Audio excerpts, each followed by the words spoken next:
Presented by ईबिक्स cash, हर खुशी के लिए काफी है।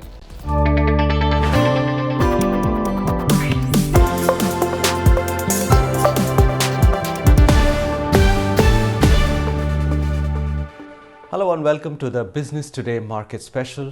I'm Udayan Mukherjee. With me is my co-host Abha Bakaya.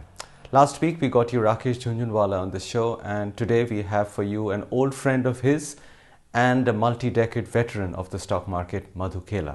Madhu, it's an absolute pleasure to have you on the show, and I must begin by asking you how you're feeling now after such a strong rally in the market. Are you comfortable with where we are, or are you beginning to feel a little uneasy, a slight sense of vertigo?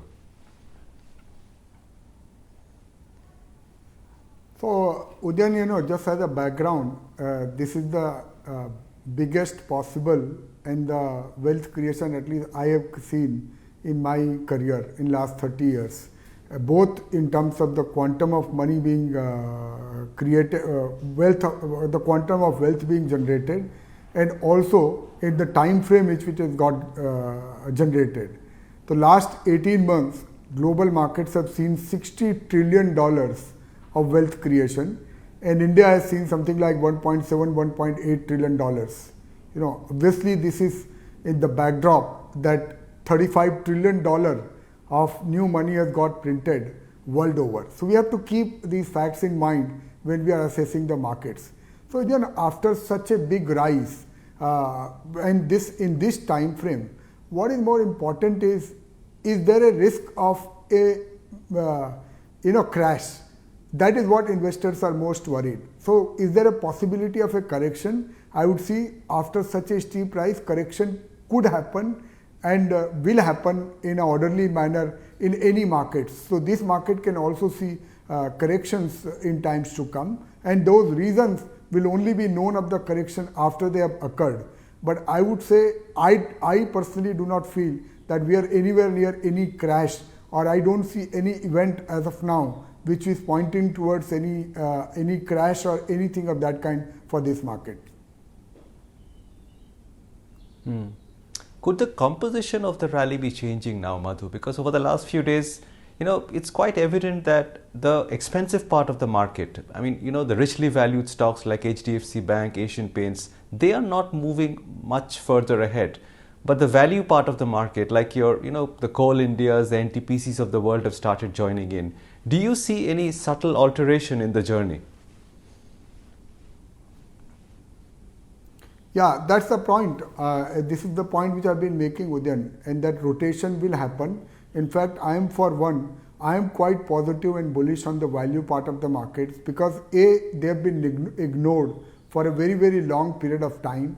In some of these names which you shared and some of the other names also have not seen any appreciation whatsoever in the last 10-15 years, right? While the companies have continued to do well, their valuations have only compressed.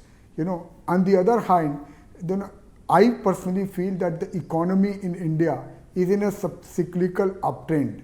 And again, what is happening globally, if you see, so much money being printed and interest rate at such low level, it is only natural that money in India will come, whether it comes through FDI, whether it comes through FII flows, or whether it comes to private equity route. And that is what we have seen in the last 12-18 months. And when we have a cyclical uptrend, which is combined with such low interest rates in India, clearly the stocks which are linked more towards economy, they are likely to do well.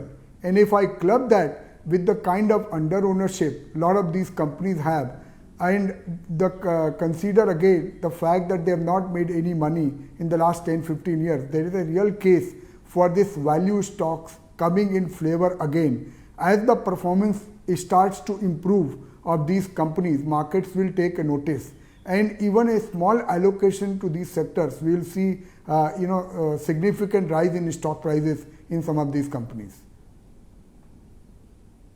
But what do you do with the part of your portfolio, Madhu, now which has already done well? Because the last 1 year and all, many stocks have gone up 2-3 times, some even more. I remember a couple of years back you were very bullish on pharmaceuticals, but now, stocks like Laurus Labs, etc., which I think you own. But now that they have gone up such a lot, what do you do with that part of the portfolio, the pharmas, the chemicals?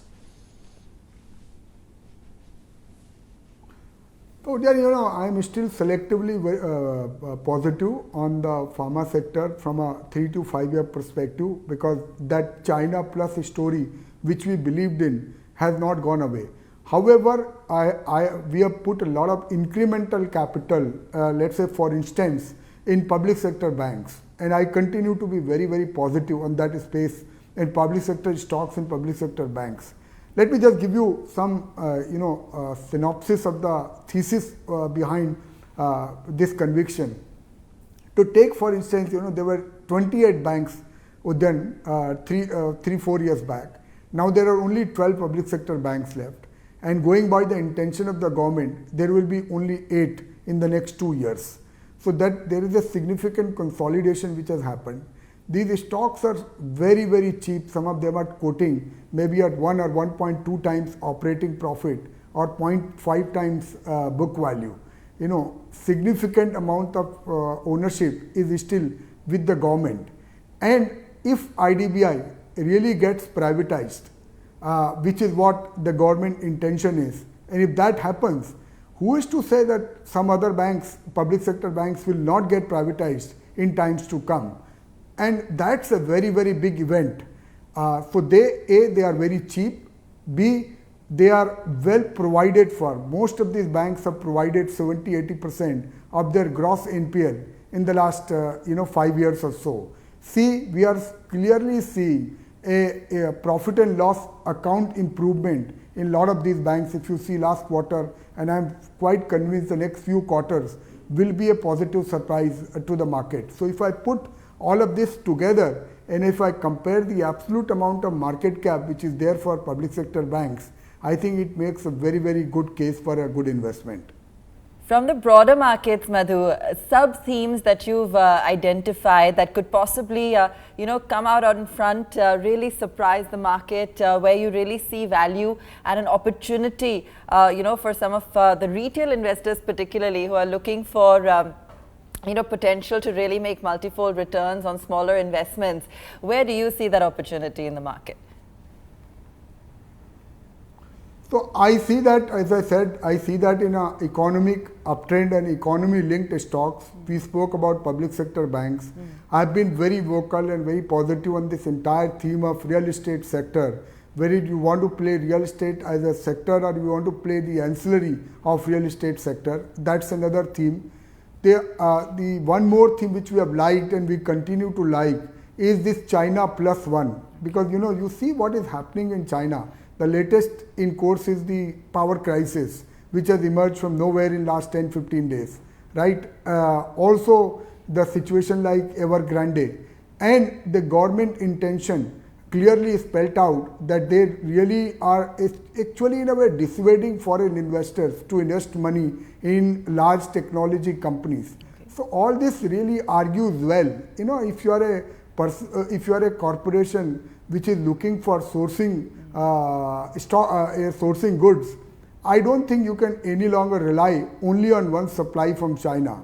And in that situation, country like India will be a very big beneficiary. Again, I will couple this with Prime Minister mission of Atmanirbhar Bharat, which is basically what the government has been talking, and the government actually has walked the talk. The amount of PLI incentives which are being given to so many sectors, that is totaling to around 2 lakh crores to be given as a PLI incentive over the next 4-5 years.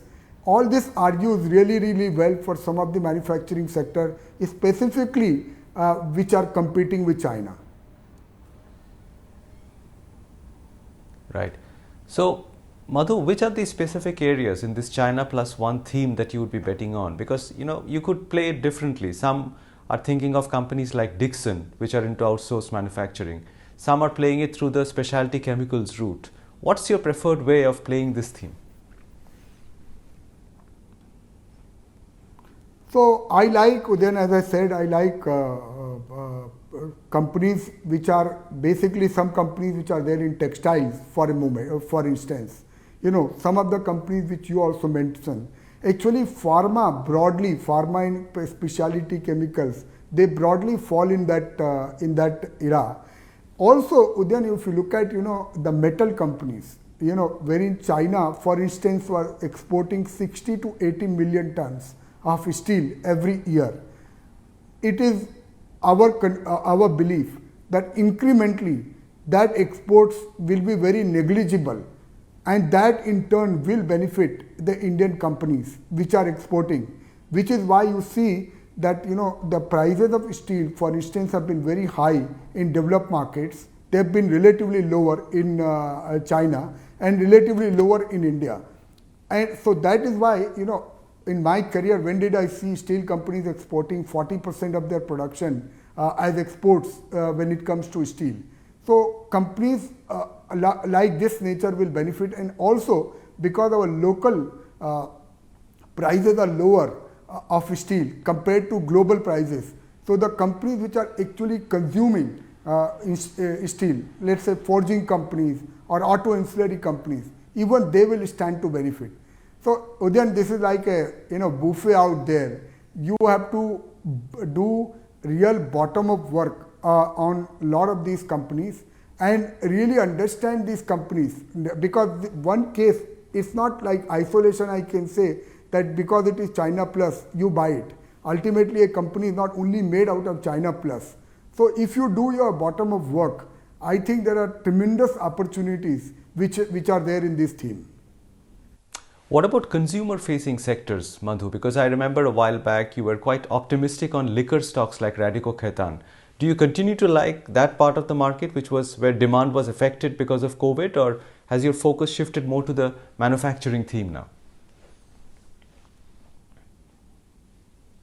Yeah, I've been an investor in that company in my wife's name, and what I must say that there has been some disturbance because of COVID, but in a longer term theme, some of these companies still continue to look attractive, because the overall consumer theme then in India is very, very powerful, with 140 crore consumers being out there. So these stocks, you have to play it from a medium to long term perspective.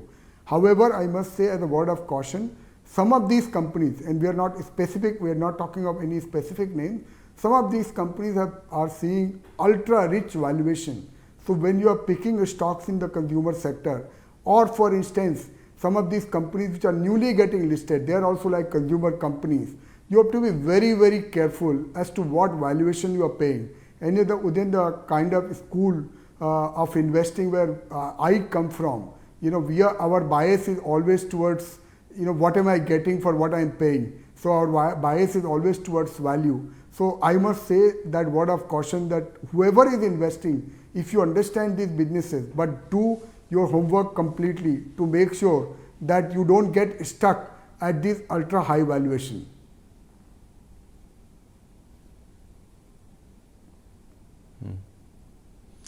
Speaking of valuations, Madhu, how are you approaching this? I mean, you spoke about ultra high valuations, and I must ask you about some of these newly listed names like Zomato. Have you been tempted to play the digital theme through some of these new names, or you remain very much a part of the old economy style investing still?